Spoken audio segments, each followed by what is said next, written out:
کوئی کام کاج آپ کرنے کے لیے جاتی تھی تو زبان پر قرآن مقدس کی تلاوت رہا کرتی تھی۔ جب نماز کا وقت ہوتا تھا نماز کے لیے مصلی بچھایا کرتی تھی، نماز ادا کرتی تھی، اس کے بعد قرآن مقدس کی تلاوت آپ کے زبانوں پر رہا کرتی تھی۔ یہی وجہ تھی کہ جب حضور غوث پاک رضی اللہ تعالیٰ عنہ کی ولادت ہوئی اور جب پڑھنے کا عمر ہوا، آپ مدرسے میں پڑھنے کے لیے گئے۔ جب استاد نے کہا بیٹا پڑھو بسم اللہ الرحمن الرحیم، تو آپ نے بسم اللہ کے ساتھ مکمل 18 پارہ سنا دیا۔ استاد یہ سن کر حیران ہو گئے، پوچھا بیٹا تمہاری ابھی عمر وہ نہیں ہے، ابھی بچپن کا زمانہ ہے، لیکن تم نے پورے 18 پارہ سنا دیے، آخر ماجرا کیا ہے؟ تو حضور غوث پاک رضی اللہ تعالیٰ عنہ ارشاد فرماتے ہیں جب میں اپنی ماں کے شکم میں تھا، میری ماں 18 پارہ کی حافظہ تھی، اور میری ماں جب بھی کوئی کام کرتی تھی تو اس وقت بھی میرے ماں کے زبان پر اللہ کا کلام جاری رہتا تھا، اور یہ میری ماں کے شکم ہی کا نتیجہ ہے کہ میں اس کو سنا کرتا تھا اور میں نے ماں کے پیٹ میں 18 پارہ یاد کر لیا تھا۔ تو جب ماں ایسی شریعت کی پابند ہو، نمازی ہو، قرآن کی تلاوت کرنے والی ہو، تب جا کے بیٹا عبدالقادر جیسا اللہ کا ولی پیدا ہوتا ہے۔ اور باپ کی زندگی دیکھیے، حضرت موسیٰ صالح جنگی دوست، ان کے دلوں میں اللہ کا خوف دیکھیے، کتنا تقوی گزار تھے کہ رمضان کے مہینے میں آپ ایک مرتبہ دریائے دجلہ کے واقعہ بہت ہی مشہور ہے، واقعہ بتانے کا مقصد نہیں ہے، صرف مفہوم سمجھانا چاہ رہا ہوں کہ ماں باپ کا بیٹے پر کتنا اثر ہوتا ہے۔ حضرت موسیٰ ابو صالح موسیٰ جنگی دوست رحمت اللہ علیہ، رمضان کے مہینے میں آپ دریائے دجلہ سے گزر رہے تھے، افطار کا وقت تھا، آپ نے دریائے دجلہ میں ایک سیب دیکھا اور اسے اٹھا کر کھا لیا، یعنی افطار کر لیا۔ افطار کرنے کے بعد دل میں خیال آیا کہ یہ ضرور کسی باغ کا پھل ہوگا اور اس باغ کا مالک ہوگا، میں نے بغیر اس کے اجازت اس سیب کو کھا لیا ہے۔ میدان محشر میں اللہ تبارک و تعالیٰ نے مجھ سے پوچھ دیا، سوال کر دیا، تو میں اپنے رب کی بارگاہ میں کیا جواب دوں گا؟ اتنا تقوی شعار تھے۔ اسی فکر میں حضرت ابو صالح موسیٰ جنگی دوست رحمت اللہ علیہ جس طرف سے وہ سیب آیا تھا اسی راستے سے جاتے ہیں، اور جانے کے بعد ایک دور دراز مقام پر آپ دیکھتے ہیں باغ کا باغیچہ ہے جو پھلوں سے لدا ہوا ہے، اور اس کے جو پھل تھے وہ پانی کے سطح پر لٹکے ہوئے تھے۔ حضرت ابو صالح موسیٰ جنگی دوست رحمت اللہ علیہ نے سمجھ لیا یہ پھل ضرور اسی باغ کا ہے۔ آپ اس کے اندر جاتے اور جانے کے بعد آپ نے پتہ کیا کہ یہ اس باغ کا مالک کون ہے، تو پتہ چلا اس باغ کا مالک بھی وہ تھا جن کو اللہ تبارک و تعالیٰ کی معرفت حاصل تھی، جو اللہ تبارک و تعالیٰ کی بارگاہ میں مقبول اور محبوب بندے تھے۔ معلوم چلا حضرت عبداللہ سمعی رضی اللہ تعالیٰ عنہ کا باغ۔ آپ ان کے قریب جاتے اور قریب جانے کے بعد آپ نے ارشاد فرمایا میں دریائے دجلہ سے گزر رہا تھا، افطار کا وقت تھا، میں نے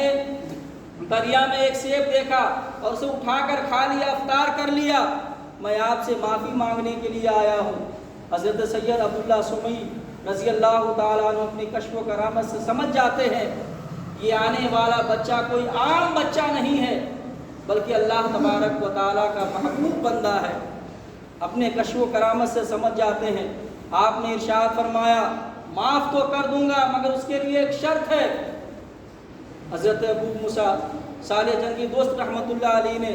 عرض کیا مجھے ہر شرط آپ کی منظور ہے۔ آپ ارشاد فرمائے تو انہوں نے کہا 10 سال تک اس باغ کی رکھوالی کرنی پڑے گی۔ صرف آپ نے ایک سیب کھایا تھا جس کا نتیجہ انہوں نے کہا کہ 10 سال تک اس باغ کی رکھوالی کرنی پڑے گی۔ دل میں اللہ تبارک و تعالیٰ کا خوف تھا اور ان کے اندر اتنا تقویٰ تھا کہ پوری زندگی آپ نے بالتو ریاضت میں گزارا تھا۔ اس خوف سے آپ تیار ہو گئے کہ اگر میں نے ان کی شرط نہ مانی، اگر انہوں نے معاف نہ کیا تو اللہ تبارک و تعالیٰ کی بارگاہ میں کیا جواب دوں گا؟ آپ تیار ہو جاتے ہیں۔ 10 سال آپ نے باغ کی رکھوالی کی، جب 10 سال کی مدت پوری ہو گئی آپ حاضر ہوئے اور کہا حضور آپ نے جو شرط رکھا تھا میں نے وہ پورا کر دیا، آپ مجھے معاف فرما دیں۔ تو سید عبداللہ سمیع رضی اللہ تعالیٰ عنہ نے ارشاد فرمایا ابھی ایک اور شرط پوری کرنی ہے۔ کہا حضور آپ نے کہا تھا میں نے پورا کر دیا۔ انہوں نے کہا ایک شرط اور پوری کر دو میں تمہیں معاف کر دوں گا۔ آپ ارشاد فرماتے ہیں کہ بتائیے وہ شرط کیا ہے؟ تو انہوں نے ارشاد فرمایا میری ایک بیٹی ہے، اس سے شادی کرنی پڑے گی، اور بیٹی کی خوبی بھی سن لو،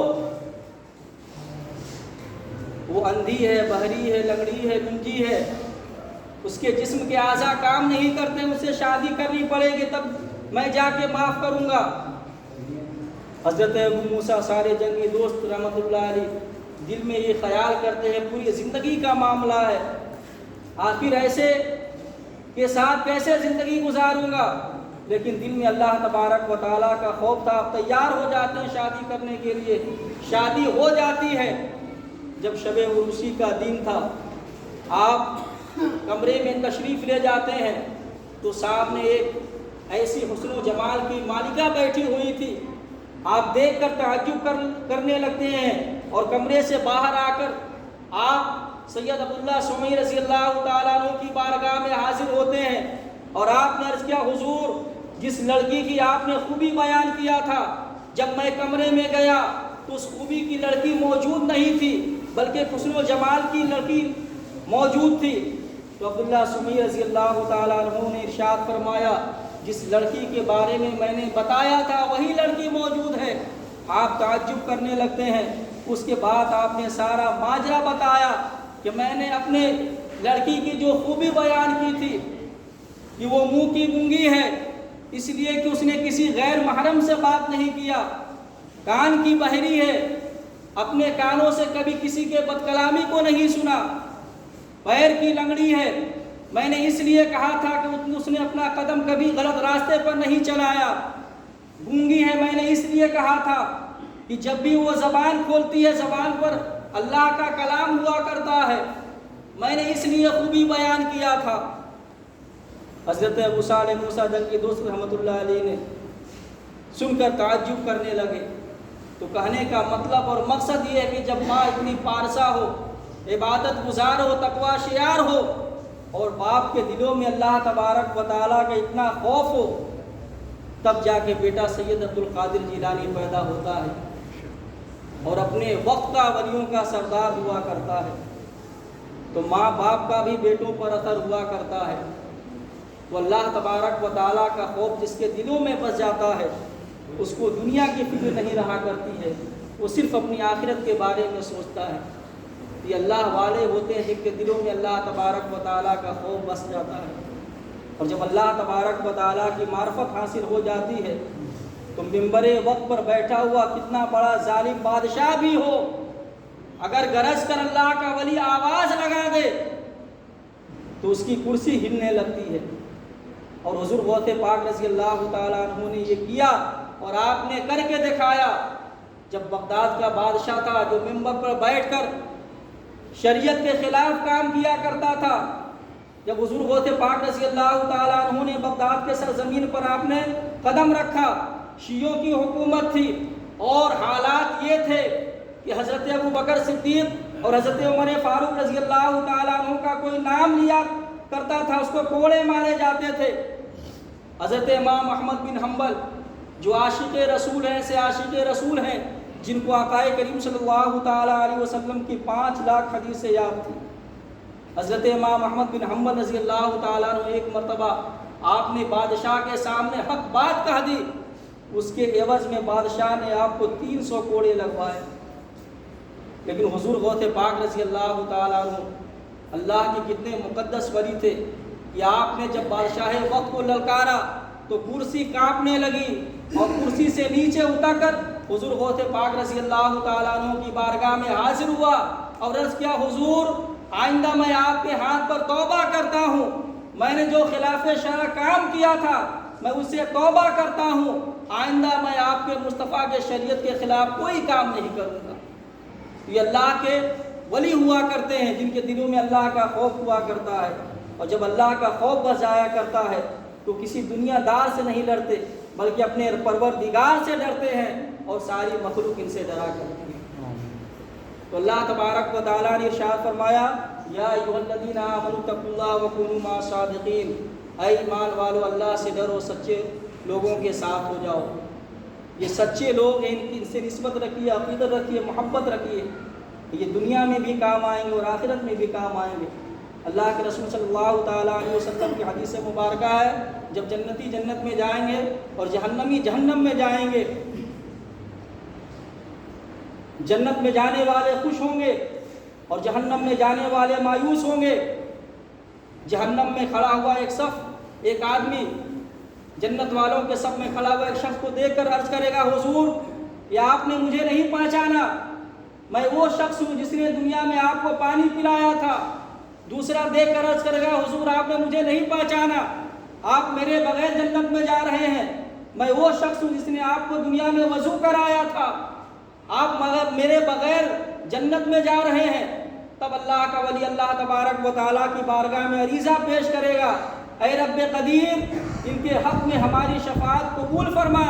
اللہ تبارک و تعالیٰ کی بارگاہ سے جواب ملے گا میں نے تمہاری شفاعت قبول فرما لی، پھر وہ اللہ کا ولی دونوں کو لے کر جنت میں ساتھ جائے گا۔ یہ اللہ کے مقدس ولی ہوا کرتے ہیں جو دنیا میں بھی کام آتے ہیں اور آخرت میں بھی کام آتے ہیں۔ اللہ تبارک و تعالیٰ کی بارگاہ میں دعا ہے ہم سب کو سننے سے زیادہ عمل کرنے کی توفیق عطا فرمائے۔ وآخر دعوانا الحمدللہ رب العالمین۔ جناب یاسین ادریسی صاحب کی طرف سے شرنی آئی ہے، آپ حضرات نماز کے بعد شرنی لے کر جائیں۔